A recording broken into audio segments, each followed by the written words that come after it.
Good morning and welcome to the original Loretta Brown Show, radio to open the heart, heal the soul, and awaken the consciousness. If you're out there driving around, be careful. Be careful. It's raining. Yeah, in case you didn't notice. Yeah, it's kind of the season. It is. We enjoy it, though, no matter. Liquid sunshine is what we call it. Liquid sunshine. Yeah, it's something like that. But, yeah, do be careful. We do have rain here in Seattle, for those of you listening in other parts of the world. But it has really been one of those things where you wake up in the night and you can hear it raining out there. And we don't always have rain quite like that. So be careful. And I hope that you're getting enough sunlight. Make sure that you're up during the day and get that sunlight, that vitamin D. Take your vitamin D during the dark season here. And also, I always recommend that people do a little bit of meditating. You know, imagine you're lying in the sun and the sunlight is shining on your forehead and it feels so good, that kind of a thing. It really does help. So somehow we have made it to the end of November of 2017. Woo! Whew, I do. I feel like I need to do just like a high five and one more month. Woohoo. One more. I know. Take 217 and go away. Really been a challenging year in so many ways. Agree with you on that one. Yeah, I've got a lot of people coming in, and the holidays are that time where it can be hard for people, especially if they've lost loved ones, or it seems to be, I don't know, like the anniversaries of a bunch of memories that are making people cry. I definitely see 2017 as spelled out change. Yeah. CHANGE. Solid. All the way across the board for me. CHANG in big letters, in bold. Boom. Yep. I'm hearing you. And I wish I could say it's going to end, but it's not. Why do you got to tell me that? I know. Wait, temporarily or longer?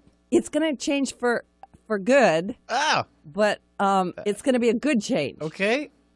Hey, I think that's my $1 million T-shirt. Right. It's going to change for good, but it's a good change. I'm going to hold you to that. Okay. And I'm going to bring it in. All right. Okay. I'm writing it down somewhere so that, somewhere. Benny can put it in front of my face. You're like, I'm writing it up writing it down right now in the air. 2020 and say, look here. 2020. You said. Yeah, we got 3 years of stuff coming up. I'll get to it in just a minute. But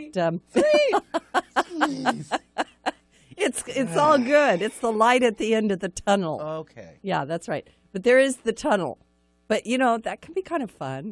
We used to go through tunnels when I was the girl in the car, and Dad would honk his horn, right? I still do that, actually. Yeah, I like it. It's kind of a tradition for me when I take Highway 2 and go to, Leavenworth and all the places over there. Every time I see those little, overpasses, even the little ones, like by Money Creek and all that, beep, beep, give a little toot, and everyone asks me, why are you doing it? I'm like, it's just tradition. Just tradition. Just what I do. Got to do it. It's fun things that you do with your kids, and we are going to talk about kids today. So if you've got kids, you have grandkids, you like kids, you wonder about kids, you should just stay tuned in.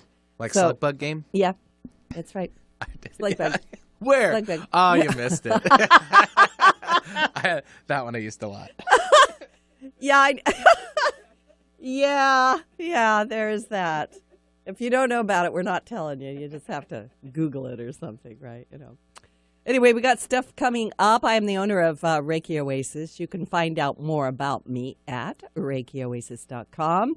And December is here every year. At the end of the year, I do a fantastic ceremony to let go of the old year and bring the new year in a very energetic and positive way. And those, it's called a despacho, a feast of the gods, a prayer bundle. And they do fill up. I'm doing it 2 evenings this year. It will be Wednesday, December 27th, or Thursday, December 28th at 7 o'clock in the evening. It lasts about an hour, and you will need to sign up at schedule.reikioasis.com. And I encourage you to not wait to sign up because, like I said, those 2 classes are already filling up. They're very powerful, very energetic, very blessed. And I have to tell a little story because it's I have done this for years, but last year I brought roses and I gave everybody a rose when they left, and I took my rose and had it in a vase.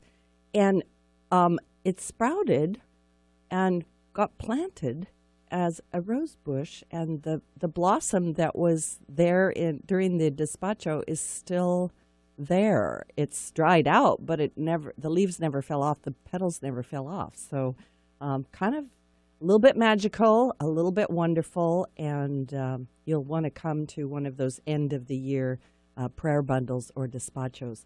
I also will be having Temple of the Divine Feminine the third Saturday in December, and once again, you can sign up at schedule.reikioasis.com, and you can also sign up for appointments there, and I am booked through halfway through February right now. So be patient when you do sign up to come see me, because it can take a while to get in, and of course it's always worth it.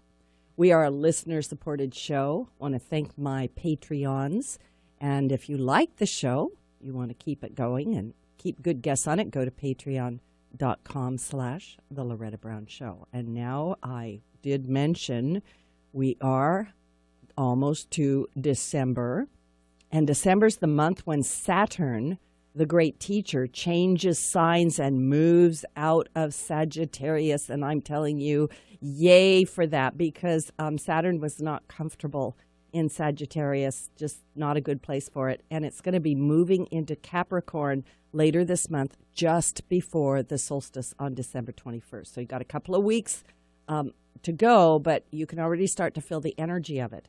The last week of December is the best time for those New Year resolutions. And with Saturn changing signs, you don't want to limit yourself to a 1-year goal, but you want to do a 3-year goal, because this is how long Saturn will spend in his own sign, Capricorn. And there's never been a better time to put your long-range goals into action. Saturn has been wandering through the zodiac for the last 27 years, and honestly, it's been freaking out a little bit as it goes through those other signs. So with Saturn in Capricorn, it will manifest the themes ruled by Capricorn in your natal chart. And Saturn and Capricorn have a lot of things in common. Both of them are structured, hardworking, diligent, persistent, resilient, patient, hardworking. They are rules-oriented and willing to do whatever it takes to achieve the next best version of themselves. Saturn is also the great manifester and the only planet able to turn ideas into concrete realities. So Saturn will reward you always, but only when you reach the summit. So like the goat, because Capricorn is that goat, right? You're going to have to climb the mountain. You're going to have to make your way there. You're going to have to work hard to receive Saturn's blessings. But the good news is once you have them, no one can take them away from you. You will have earned them with your sweat and tears. You will have become a better person. Period. So by the end of Saturn's transit in 2020, a new, better you will emerge. But like I said, for this, you need to put in the work and be patient. So the next 3 years, there won't be a peak you cannot climb, and there will not be a goal you cannot reach. Whatever you put your mind to, you can do. But like I said, you have to do it. If you're going to lay in bed for 3 years, you're just going to be better at laying in bed. That's the way it is. So Capricorn rules the governance structures of the society, politics, church, the monarchy, big corporations, the monetary system, macro and economics. Saturn in Capricorn will bring an extra focus on these structures by either challenging them or consolidating and empowering them. So old systems and structures could collapse during this time, and new systems or structures can come into power. So it is very timely. The key word for Saturn in Capricorn is structure. And when the structure is fundamentally solid, Saturn will come to reinforce it. But when the structure has a weak foundation, Saturn will come to destroy it in order to create a better, a more solid foundation, and a foundation that can pass the test of time. or at least the test of the next 29 years, which is corresponding to the Saturn cycle.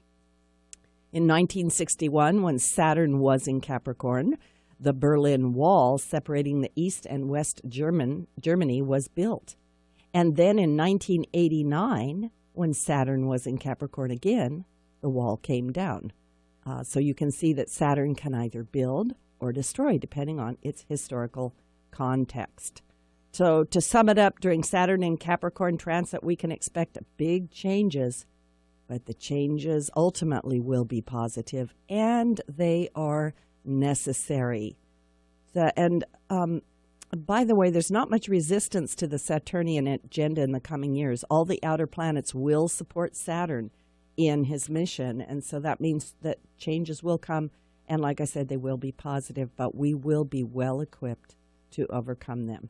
So kind of hang on for the ride, because I think it's going to be a good ride, and really do take a look at what is happening in your life and how to bring all of that information down to the living level, the personal level of your own life. And then before I bring my guest on, there's one more thing I want to check in with you astrologically, and that is December 3rd is one of the most important days of December. Not only do we have a full moon at 11 degrees of Gemini, but the full moon's ruler, Mercury, goes retrograde the same day. So Mercury retrograde is also approaching a conjunction to Saturn in the last degrees of Sagittarius, and not to mention that the full moon is square Neptune. All happens in the same day. God, just hurry up and get here and leave. I know. Sorry, I just have to say that right now and get it done. So it's going to mark the final chapter of Saturn in Sagittarius. Yay! Final chapter. Yes. That's what I want to hear. Final chapter. That's all I want to hear. Final chapter. I'm so happy with it. Woo! So final chapter. Ultimately, Keywords. You will finally figure out what has been stopping you from aligning yourself with the truth of who you are. And you're going to be able to become that wonderful person, Benny. Aww. We already are Not so just wonderful. me, everybody. I know, but you you too? know. Yeah, me too. I'm speaking to you. I'm pointing to the microphone. Thank All of you you listening. Thank you guys. All of you. Okay. That's right. That's about time, isn't it? I told you. Yeah. And I'm really glad to have that as the astrology report as I bring on my guest. And really, really happy to have a children's author on my show today, because we don't always do that. I actually love children. And back in 1997, I went on a vision quest. And what I love is that vision quest, I know, it ties I went on a into... vision quest too. It was called college. I think life is a vision quest. Yeah, right. I mean, every day we get up, we're like, oh my God, open those eyes and look around. Gotta do it though. Right. But I went on a vision quest up in the woods. And in my vision, Grandmother Spider came. And she told me to heal the children and you heal the land. And so with that little segue, I'm going to bring my guest on.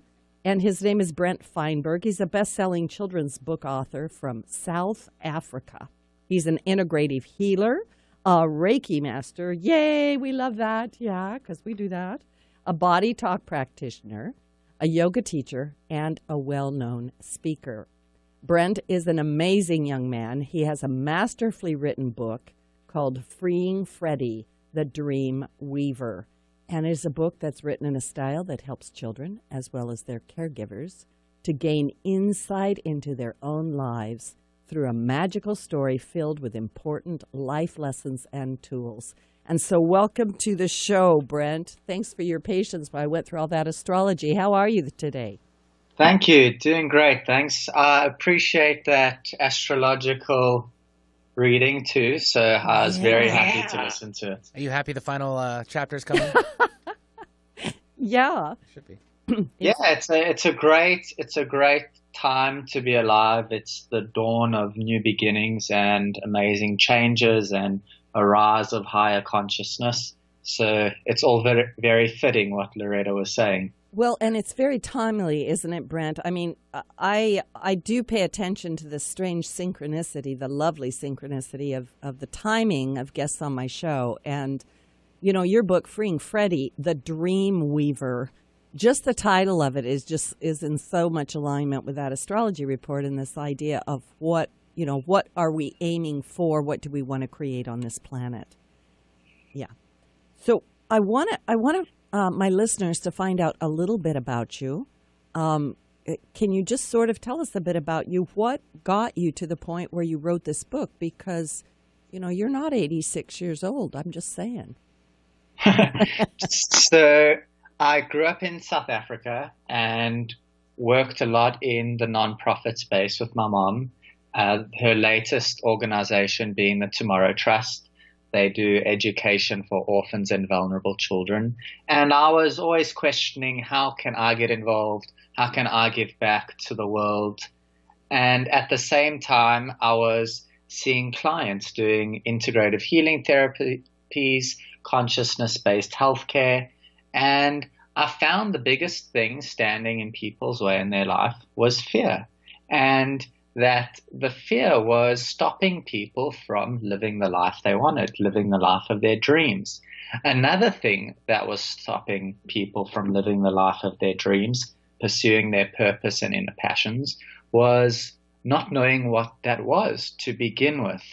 So having seen this in many different people from all different backgrounds and cultures, I thought it would be fitting to weave a story together that could be translated to all people, to children and adults, taking concepts I've learned over the many years of studying different things like different forms of yoga and meditation and reading thousands of books, taking all this knowledge I've gained in my life and experience and putting in a beautifully simplistic form that all people can understand and feel empowered by.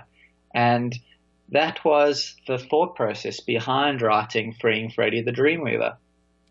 So if I understand you correctly, you, because I'm also listening to the fact that you were saying you were working with clients and, like I say, I did mention that you're an integrative healer in many modalities, but I think I heard between the lines of what you said that not only did you notice that fear is one of the main issues, and I want to talk a little bit more about that, but it's very possible that you yourself had some sort of an experience with fear and through your own process brought some of those things forward into the book. Is that correct? Yes. So a big thing for me was growing up in South Africa. Every night I went to bed, I had nightmares. I had fear that someone would invade my home.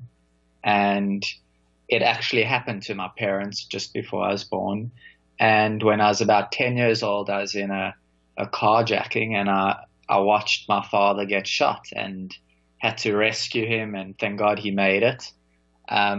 So that brought a lot of fear into my life, as well as just going to school every day. I had really low self-confidence, came from a bit of a broken home, parents going through divorce. And that's when I found Reiki and ways of finding peace within around that age. So I got to the point where I couldn't even speak in public. I had so much fear within me, so much anger, and very little inner peace. Mm-hmm. And I started to develop tools and find things like the Reiki and different forms of yoga, which helped me tremendously. And then when I finished school, I went off and I studied engineering for 2 years. And I was terribly unhappy. It didn't speak to my heart. It didn't speak to my inner self. And I couldn't see myself working in a profession, and I was really unhappy. And it was a massive decision for me to break through that barrier of fear and change my path and pursue things like consciousness-based healthcare, alternative forms of healing and medicine, and becoming a writer, becoming a children's book author. So, and pushing through that boundary of fear is what made me realize the things I could share with people, the tools I used to do that can be easily given to other people. And the one event that is very clear in my mind, I was on my yoga teacher training in Bali, and there were 60 of us on the course, and we're going around. Everyone had to stand up and teach. and it was coming around to me, and I had all this nervous energy in my stomach, energy being emotion, emotion being energy in motion. Mm-hmm. And we call it anxiety, but really it's just this feeling of something moving in your stomach and your chest. And I had this churning before it was my turn to go up and speak. And I was like, wow, this is really uncomfortable, but I've got to do it. I know I want to stand up and speak in my life and inspire people. So I've got to push through this boundary. Anyway, I got up and spoke, and I noticed as soon as I started, it dissipated a bit, and afterwards it was gone. So I thought, wow, this feeling, this what people may term anxiety or fear, is really opportunity. If I feel that again in my life and I know I go through it, then it no longer exists and I'm free and my mind expands. So this is a big concept that's brought through the story of Freeing Freddie. And if children can learn this at a young age, they can master it really quickly. I love what you're saying. I'm a mother, and of course I used to teach elementary music, and I remember, because I would take children on stage and sometimes have 500 children on stage, in front of large audiences, and fear is a real thing, right? It's a feeling. It's not who we really are. But I would stand there, and as each child went on stage, I would look at them and take their hand or whatever and say, just look at me and just breathe, and you'll be fine. Feel your feet on the ground. Everything will be fine. But you've touched on some really important things. I was thinking while you were telling your story about having nightmares at night, how many children live in a fearful place. Like their home maybe is not a safe place. Maybe there's violence. Maybe there is the fear that someone will break in or something bad will happen. Maybe they're traumatized or they're in a state of shock, as well as that low self-confidence that you put through. Like, I do work with children as well as adults, and actually, I'm putting together a program of Reiki for children as well as meditation for children. I believe in it in order to help them deal with their sensitivities, bullies at school, or just getting through. And so your books coming out of that personal experience for you, I think, embody something really wonderful that I think we can all benefit from. So your books are really not just for children, are they? No, they're for everyone. So a 5-year-old will grasp many things from it, a 10-year-old, a 25-year-old, and a 50-year-old. Everyone can gain from reading the beautiful message that is Freeing Freddie, the Dreamweaver. And it comes with a workbook with really powerful tools and visualizations for you and people to start their journey of realizing their dreams. And dreams are a wonderful thing. Like you're speaking, this phase of Saturn and Capricorn, if you want to manifest and create the life, you need to be able to imagine it first. You need to start the thought processes that will create it in the material world. And that's what dreaming is. It's about going within, connecting with your true self, and bringing out things that are in alignment with you into the material world. And I think the big thing with Freeing Freddie and the amazing concept that I feel brings a lot of people comfort and understanding is that fear is normal. We all have fears. It doesn't matter how old you are, and that there's nothing to be ashamed of, and it's a conversation piece. It shouldn't be hidden, because when you hide them down, they stay hidden down in the subconscious mind, within the mind body. And this isn't something you want in you. You want to let go of it. And like I said, when growing up with all that fear, I came to the realization that I don't need the fear. If something's going to happen that's not necessarily a good thing or something that can be traumatic, having fear in anticipation of it doesn't help me in any way. It's better to be peaceful and calm, and if a situation happens, you'll be better able to handle it. That's well said. Very well said. I think a lot of people also, like with children, when they're afraid, a lot of people say, "Oh, there's nothing to be afraid of. Just don't be afraid." But I think we do have to address it at some level because it is energetic, and like you say, if you don't give it some sort of attention, it can't move out. And then always, to be able to get to that place of peace, I think is challenging, not just for children but for adults also. Yeah. You start your book by having Freddie go into the magic forest and take 5 deep breaths.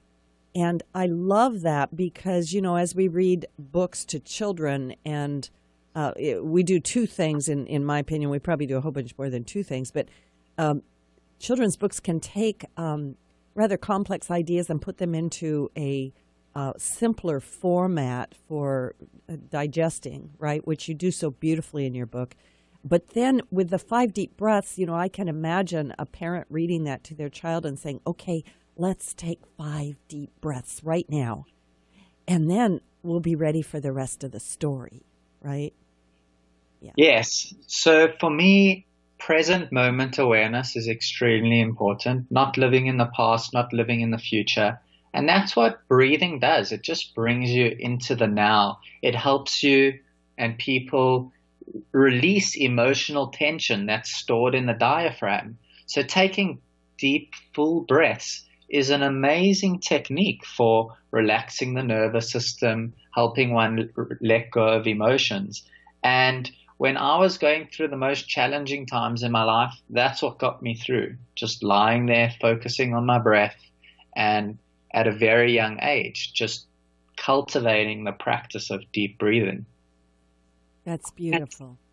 Yeah, they do say that the breath is the key to it all. So anyway, this is Loretta Brown. My guest today is Brent Feinberg, and his book is Freeing Freddie, the Dream Weaver, and also comes in a set of 3 activity book with stickers.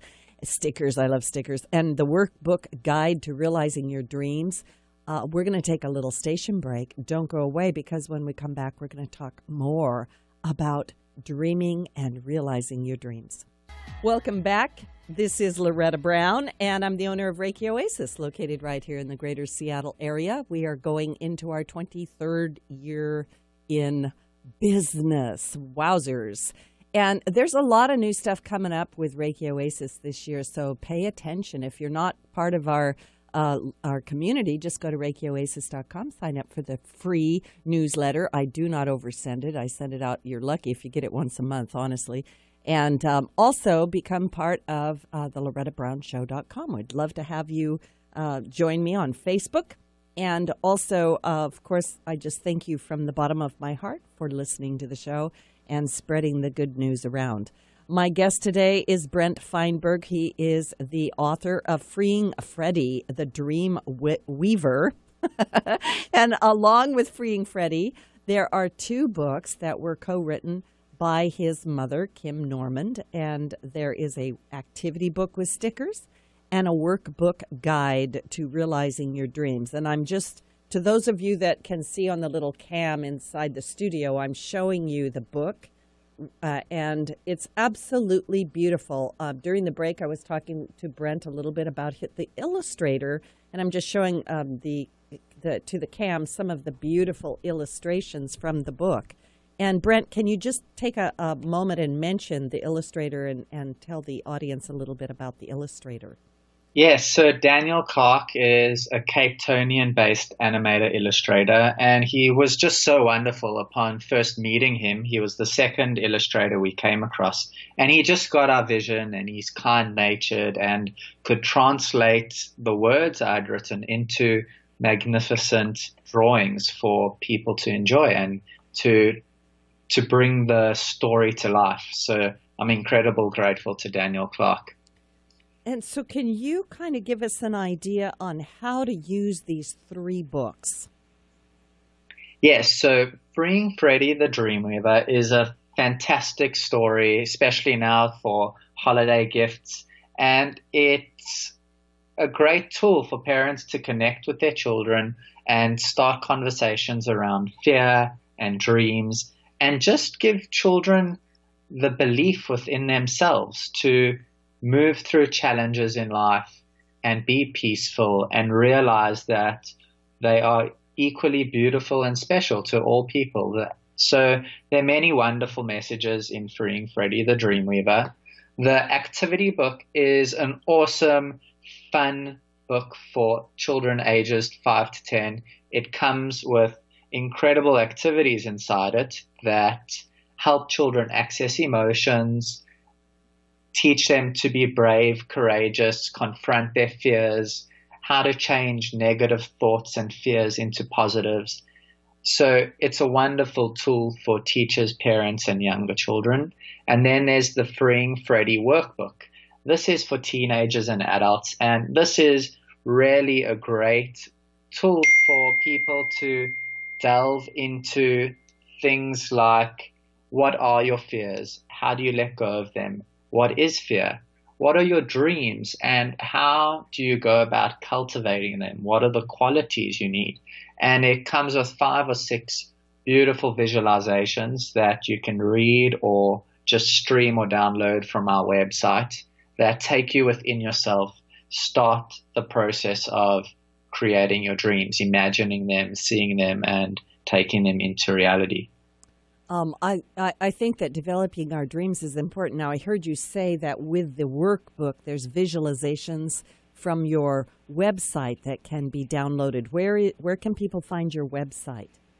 www.withlovefromfreddie.com. Okay, withlovefromfreddie.com. And Freddie is Freddie, Freddie.com. Yes, that's correct. All right.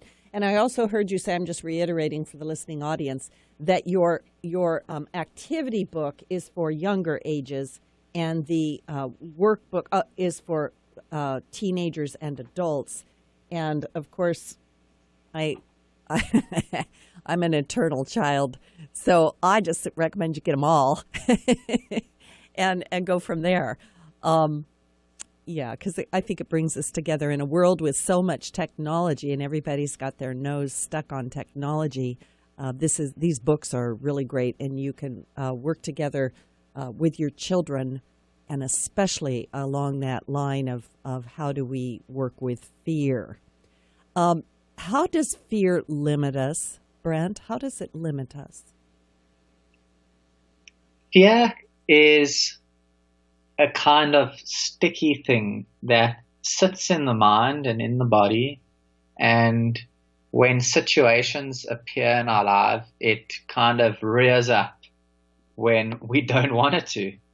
And it's a thing, it's an emotion that prevents us from experiencing joy, love, peace, happiness. It's also an emotion that creates anger, jealousy, and greed. So fear is the foundation of a lot of things that we don't want in our society. Do you think that, like what you said, like anger and jealousy, do you think that those emotions in their own right are sort of masking that fear is really behind all of that? Yes, many times it is. And that's why things that create fear in society should be highly frowned upon and try to avoid them at all costs. You know, I'm thinking while you're talking, you know, I had someone come in not too long ago who was sharing with me about their child who got really, really frightened by a show that is on Netflix right now. And I was thinking that, you know, so many people are caught up in watching things or seeing things that frighten them or scare them. And what do you think about that? Is that a good thing, a bad thing? Yes, so personally, we have things in our brain called mirror neurons. And when you watch something, the mind places you in that situation and kind of experiences it as if you were there. I personally don't watch the news. I think the news on television is always subjective, and it generally shows only negative stories. and it creates fear and trepidation. So watching the news on television can create fear in you. And watching violent movies normalize things like war and terror. And I'm 27. I don't want these negative images entering into my mind space. So a young child, even more impressionable, I would, if you can, censor what they're watching, or just encourage them to watch things that will develop the self. There's so many amazing documentaries now with TED Talks. We can learn from great minds. There's no reason to watch negative things. Horror movies. Yeah, I'm being with you because we're so imprintable and so suggestible, and even as adults we are. But I do run into these things where, I don't know if you probably have had this experience, but I'm just bringing it for the listening audience, where you've seen something and it was years and years ago, like something on a movie screen. Like I remember when I was little, there was a movie with the one-eyed Cyclops or whatever, right? It was a Sinbad Sailor movie. And today we'd watch it and think, oh, that's silly. But that imprinted me, and I was afraid forever because when I closed my eyes, I could see that in my mind's eye. So I think what you're saying is so very important. And in your workbook, I know you have a place in the workbook where people, whoever's doing the workbook can write down 5 of their fears or something. And I think, yeah, go ahead. Yeah, so in order to let go of your fears, you have to know what they are. So we want to pinpoint what our greatest and deepest fears are, what are some of our surface fears, and that's the starting point of letting them go. If you don't know what's sitting within you, then you're not going to be able to remove it. I like that because a lot of people, as you mentioned earlier, are sort of into avoidance or denial. Like we don't want to go there, but we do. If we go there, then we can work our way through it. And your books are such a great place to begin with that. And I think they provide a space for safe conversation also. Yeah. Yes, Freeing Freddie the Dreamweaver, although it touches on these topics, is really fun and light and enjoyable. So although the topics might seem difficult, it brings it across in a very easy and approachable way. Can you tell the listening audience just sort of a brief overview of what the storyline of Freeing Freddie the Dreamweaver is? So Freeing Freddie the Dreamweaver is about a boy named Freddie who lives in a magical rainforest. And one day he stumbles and falls and becomes entangled in a spider web. And he's trapped, he's terrified, he's really afraid. And this big spider slowly comes down towards him, who turns out to be really wise and friendly. His name is Mr. Cotton. And Mr. Cotton teaches Freddie that the web he's trapped in represents his fears, and that if he chooses to, he can let go of the web of his fears and build a new web for himself, the web of his dreams. And he takes him on a journey of how to do this and teaches him many valuable life lessons on every page. I love that. Let go of the web of fears and build the web of his dreams. That's lovely. And also within this book, there you have like a story within a story. There's a place where you have a little story about a lotus flower, and I think that helps. Bring forward the storyline of Freeing Freddie, right? And I'm kind of I want to ask you, did you design Freddie after yourself or not? No, I chose Freddie.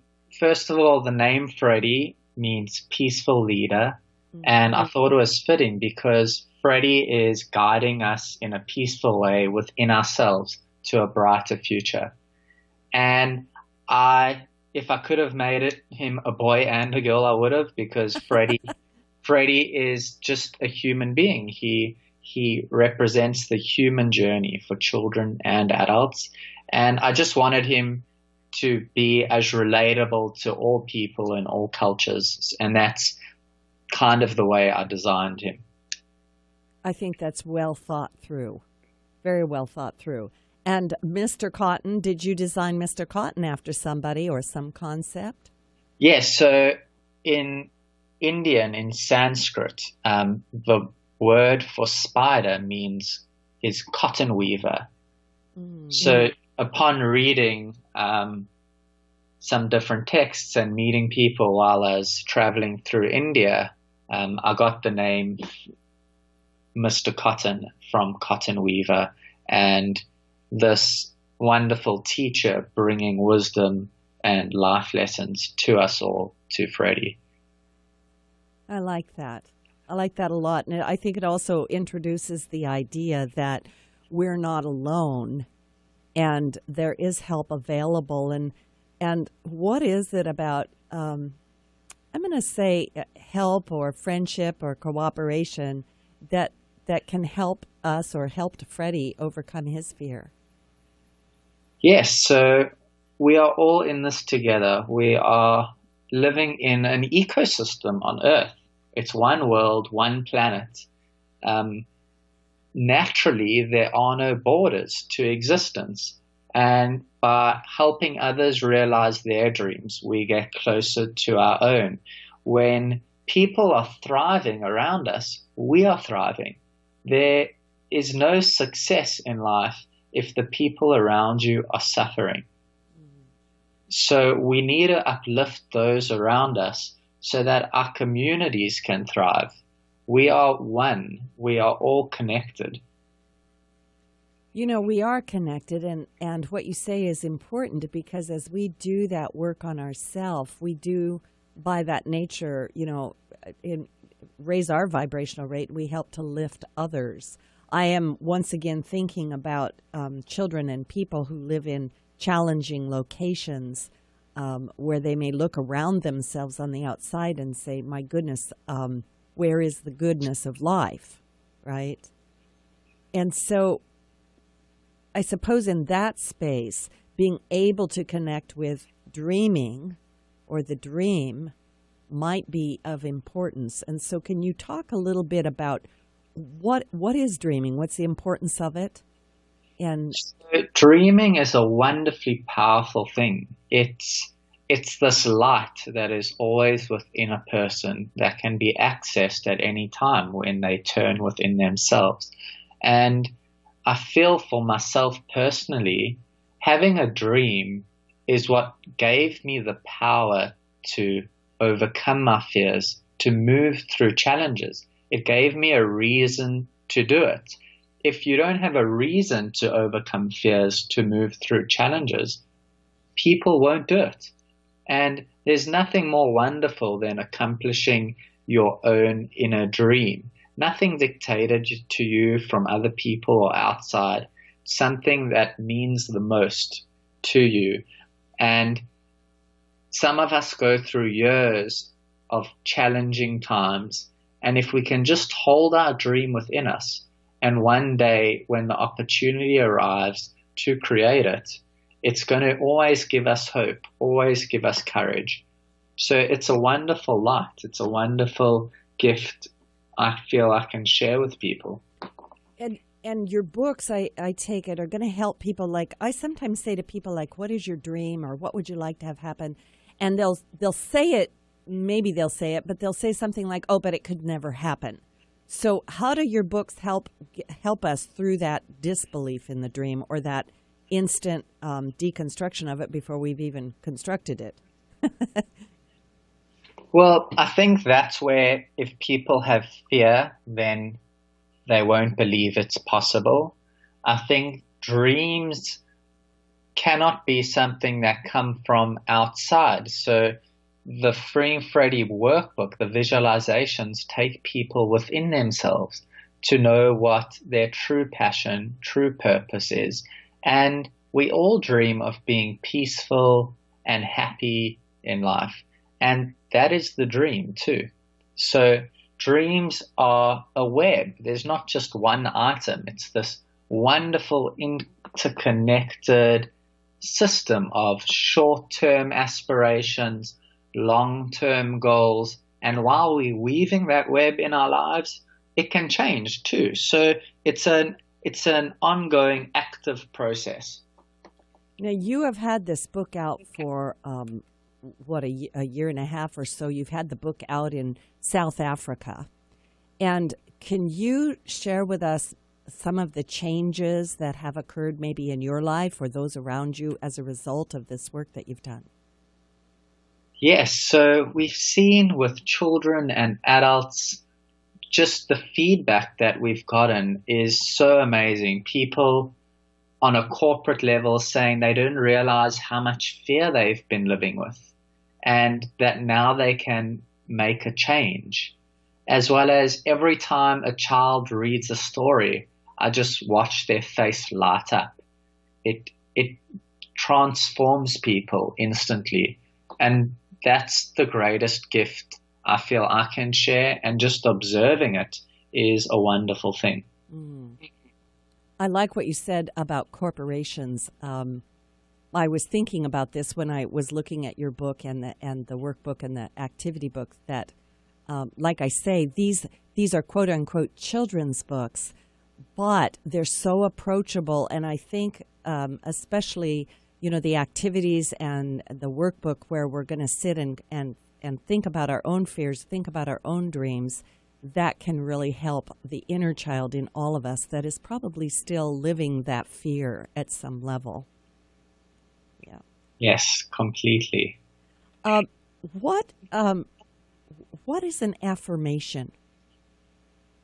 An affirmation is something that we can say out loud so that the mind and body hears it, and this encourages the thing we are saying to be created in our life. So something I say every morning is, I fill myself with love, light, and joy, and I share this with the world. It's what I want to create in my life and in the environment around me. Affirmations can be anything that is positive.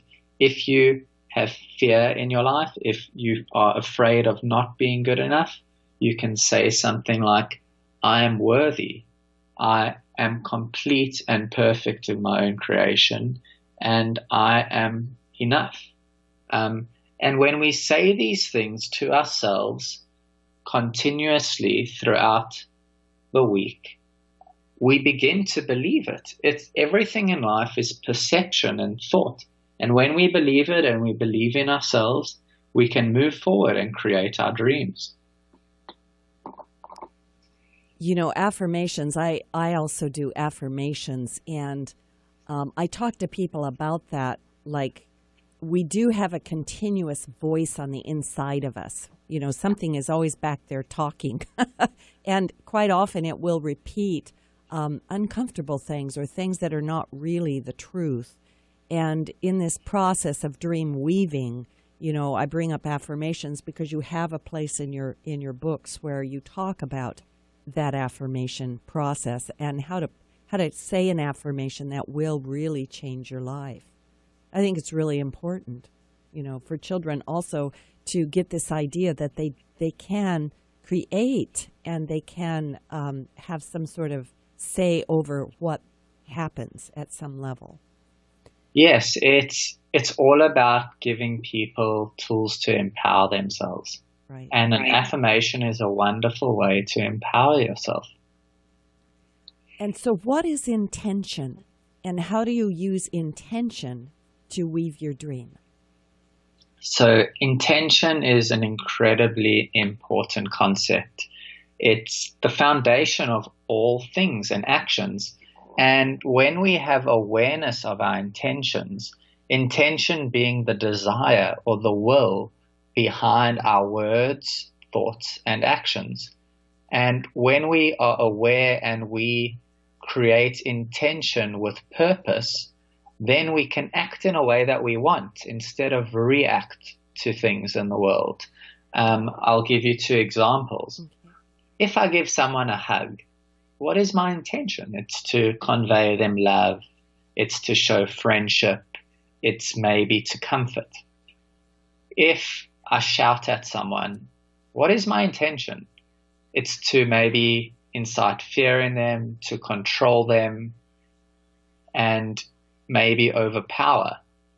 So things like that, you can begin to see what is a bully in school's intention by trying to control and overpower. What are their actions saying in intention? And if you want to be loving and compassionate, what are your intentions? What do you say to people? How do you communicate? And if you want to create your dreams, you have to be aware of the intentions behind your actions, the intention behind the business you are creating. What is the reason you are creating something in the world? What is the purpose of it? I love that. I think that's really important. You know, your book was endorsed by Deepak Chopra, which I think is a wonderful thing. And I also know that through your works in South Africa that you have been able to connect with some pretty amazing people. And we've got like one minute left. What has that been like? How does that play out? And what are some final words you want to leave with the audience? I think having met some incredible people like Nelson Mandela and Nkosi Biko, Steve Biko's son, these are apartheid activists, people who changed the world in South Africa and the world at large. And for me, I always wanted to know what I could do in the world. People that are incredible push the boundary of the norm and bring us into a new, more aware, more conscious space of love and compassion. Yet the world still needs a lot more of it. And each individual needs to take that onto themselves. And that will help you create your dreams and create a dream world and society. Wonderful. Well, this is Loretta Brown. My guest today has been Brent Feinberg, and his book is Freeing Freddie, the Dream Weaver, and also the workbook and the activity book. You can find out more about Brent at the website withlovefromfreddie.com. And just to end with a little bit of a quote from the activity book, Freeing Freddie, we are all equal. We are all equally special and beautiful. Go in peace, everybody. Be nice to each other. And thank you so much. Talk to you next time.